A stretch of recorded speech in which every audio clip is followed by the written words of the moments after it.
नमस्कार मंडळी, तर मी राणी गाडे आणि तुमचं माझ्या नवीन एका यूट्यूब लॉंग व्हिडिओमध्ये मी मनापासून स्वागत करते। आता थंबनेल बघून तुम्हाला समजलेच असेल की ही रेसिपी आहे मटण रस्स्याची। असा तर्रीदार लाल झणझणीत मटणाचा रस्सा, तेही सोप्या पद्धतीने कसा बनवायचा ह्या रेसिपीमध्ये समजेल। आता व्हिडिओला जास्त वेळ न घालवता रेसिपीला सुरुवात करूया। सर्वात आधी इथे तवा तापायला ठेवला आहे, त्यामध्ये ना मी छान एक मोठा चमचा भरून तेल टाकले आणि त्यामध्ये ना एक मोठा कट करून कांदा टाकले। आता अर्धा किलो मटण मी ऑलरेडी हळद मीठ लावून ना छान उकळवून घेतलेला आहे।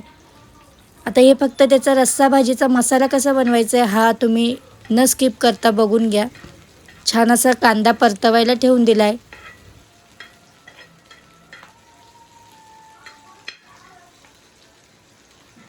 कांद्याचा हलका हलका कलर चेंज होताना दिसल्यावर त्यामध्ये 7-8 कळ्या लसणाच्या टाकून पुन्हा याला चांगलं परतवून घेऊयात।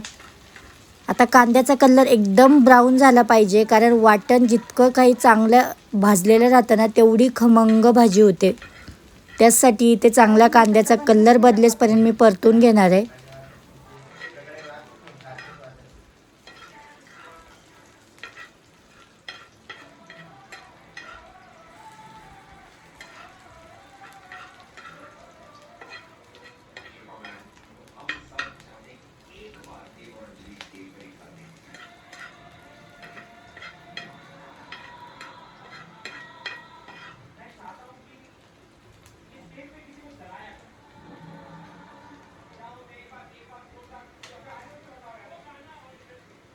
आता तुम्ही बघताय बऱ्यापैकी कांद्याचा कलर चेंज झाला आहे, हलका सोनेरी कलर कांद्याला आला आहे। आता त्यामध्ये ना अर्धी वाटी किसलेलं खोबरं मी इथे टाकलं आहे आणि छान हे खोबरंसुद्धा या कांद्यासोबत पुन्हा त्या तेलावर छान परतवून घ्यायचं आहे। आता जसा कांद्याचा कलर झाला आहे तसाच काहीसा आपल्याला खोबऱ्याचाही कलर होऊ द्यायचा आहे। छान परतवून घ्यायचं आहे।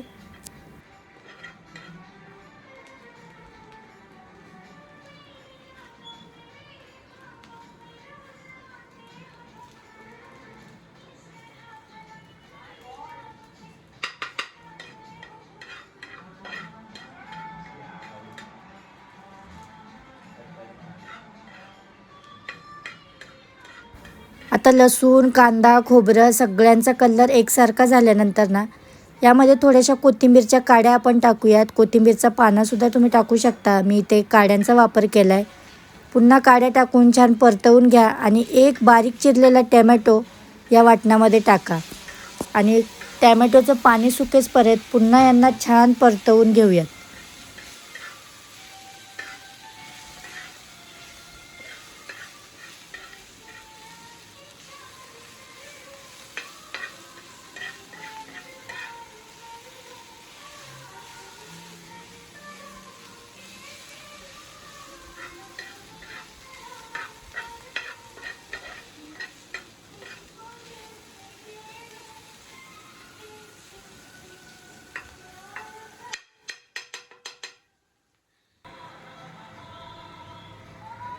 एकदम परफेक्ट असं आपलं वाटण भाजून झालं आहे। अशा प्रकारे वाटण भाजलं ना खमंग मटणाची भाजी तुम्ही खाल ना तर बोटं चाटतच राहाल।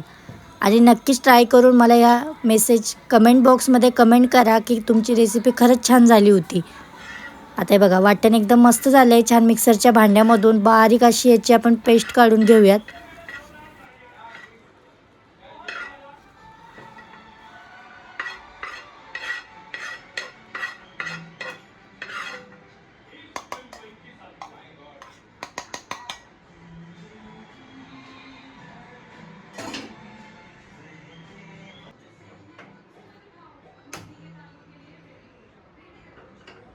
आता वाटण झाल्यावर इथे कढई तापायला ठेवले आहे। कढई चांगली गरम झाल्यावर त्याच्यात 2 चमचे लहान भरून तेलाचे टाकूयात।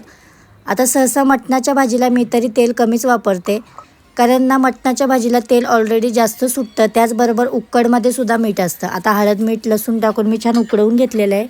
आता तेल तापल्यावर यामध्ये ना आपण जे वाटण केलं आहे आता छान खमंग भाजलेलं ते वाटण यामध्ये टाकून ना चांगलं परतवायचं आहे।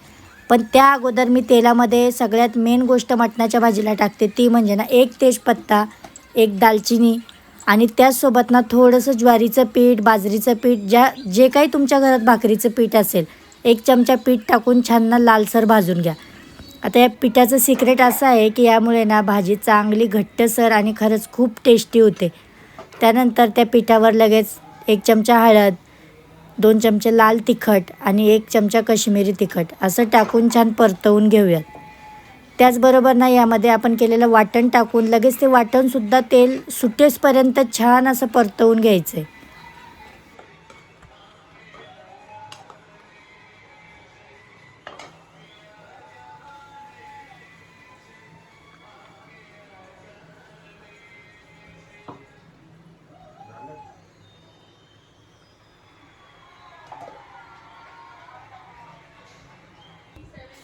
तुम्ही बघू शकताय मस्त असं वाटणाला आपलं तेल सुटलं आहे. आता झाकण ठेवून अजून एक 10 मिनिटांना यामध्ये असेल नसेल तितकं तेल सुटून ना खमंग असा हा मसाला भाजू द्यायचा आहे. जेणेकरून मसाल्यांचे वास सगळे याच्यातले गेले पाहिजे. इतका छान हा मसाला होतो ना, असा ट्राय करून मटणची भाजी तुम्ही बनवाच. इकडे बघा मस्त असं परतून झालं आहे. आता 10 मिनटं आपण याच्यावर झाकण ठेवून देऊयात.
आता झाकण ठेवल्यानंतर तर अजून खूप छान प्रकारे यामध्ये ना तेल सुटलं आहे. तुम्ही बघू शकता इतकं छान वाफाळून आणि तेल असं तरतरीत सुटलं आहे त्यावर. आता उकडलेलं मटण उकडसहित यामध्ये टाकून देऊन ना छान मिक्स करून घ्या. इतका छान तर्रीदार रस्सा आपला रेडी झाला आहे. मस्त असं सगळं मिक्स करून घ्या. आता ही अर्धा किलो मटणाची रेसिपी आहे. तुम्हाला तर मी स्टार्टिंगलाच सांगितलं कम्प्लिटली अर्धा किलो मटणासाठी लागणारी ही गोष्ट आहे सगळी. छान असं मिक्स करून घ्या. त्यानंतर तुमच्या आवडीनुसार तुमच्या क्वांटिटीनुसार यामध्ये रस्सा करून घ्या. आता आम्ही काही जास्त रस्सा करत नाही, नॉर्मल मीडियमच असा लपतपीतच रस्सा ठेवला आहे. आणि त्याचबरोबर ना याला स्लो गॅसवरती छान खदखदून उकळी यायला ना ठेवून द्या. गॅस फुल करू नका, त्याने याची तर्री जाऊ शकते. त्यामुळे स्लो गॅसवरती छान उकळ आल्यावर त्यानंतर ना यामध्ये हिरवी बारीक चिरलेली अशी कोथिंबीर गार्निश करा. असा चवदार मटणाचा रस्सा ना, मागं मी एक कारल्याची रेसिपी शेअर केली होती. इतका छान प्रतिसाद मिळाला त्या व्हिडिओला. तसाच प्रतिसाद याही व्हिडिओला मिळू द्या. छान असा सपोर्ट करा, कमेंट करा, रेसिपी आवडल्यास लाईक करा, शेअर करा. तुम्ही बघू शकता इतका छान तर्रीदार मटणाचा रस्सा तयार झाला आहे. आता अशा छान छान रेसिपीसाठी सर्वात आधी तुम्हाला माझ्या पेजला फॉलो आणि चॅनलला सबस्क्राईब करावं लागेल. त्याचबरोबर कमेंटमध्ये तुम्हाला पुढची कोणती रेसिपी हवी याचीसुद्धा मेसेज करू शकताय. त्यानुसार ना मी तुम्हाला त्या गोष्टीची रेसिपी लवकरात लवकर शूट करून ना अपलोड करेल. मस्त असं ज्वारीच्या भाकरीसोबत कांदा लिंबूसोबत इतकं छान हे मटण रस्सा तयार झाला आहे ना. चला तर भेटूया अशाच एका ब्लॉगमध्ये. तोपर्यंत बाय बाय.